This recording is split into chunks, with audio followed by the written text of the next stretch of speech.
আসসালামু আলাইকুম ভিউয়ার্স। আজ আমি আপনাদেরকে এমন একটা ওয়েবসাইটের সাথে পরিচয় করায় দিব, যেটা আপনারা দেখতে পাচ্ছেন আমার স্ক্রিনে, ব্ল্যাক অ্যান্ড হোয়াইট কালার ছবি। এই ছবিটা কিভাবে কালারাইজ করব, মাত্র কয়েক সেকেন্ডে কালার ছবি করে নিতে পারবো এই ওয়েবসাইটের দ্বারা। চলুন শুরু করা যাক।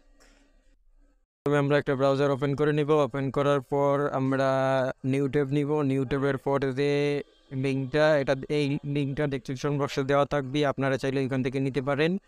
তারপরে এটা আসার পরে আপলোড ইমেজে ক্লিক করবেন। ইমেজে ক্লিক করার পর আপনাদের ফাইলে ঢুকবেন। ফাইলে যে জায়গায় আপনাদের ব্ল্যাক অ্যান্ড হোয়াইট কালার ছবিটা আছে, এই ছবিটা আপনারা ক্লিক করবেন, ওপেন করবেন। ওপেন করার পর একটু ওয়েট করবেন। ওয়েট করার পরে দেখেন আপনাদের ছবিটা চলে আসছে। তো এই ছবিটার উপর দিয়ে দেখেন যে অনেকগুলো শো করছে, এগুলো হচ্ছে কালার। আপনার যেটা পছন্দ হবে, যে কালার পছন্দ হবে ওই কালারই আপনারা নিতে পারবেন। আমরা প্রথম কালারটা নিলাম, প্রথম কালারটা ক্লিক করলাম। দেখেন ব্ল্যাক অ্যান্ড ছবিটা কত সুন্দর একটা কালার ছবি হয়ে গেছে। তো তারপর কী করবেন, এটা ডাউনলোড করে নেবেন। ডাউনলোড অপশনে ক্লিক করবেন, ডাউনলোড হয়ে যাবে। তো এরকম আনকমন আরও কিছু ভিডিও পেতে চাইলে অবশ্যই চ্যানেলটি সাবস্ক্রাইব করে বেল বাটনটি বাজিয়ে রাখুন। সবাই ভালো থাকবেন, সুস্থ থাকবেন। আসসালামু আলাইকুম।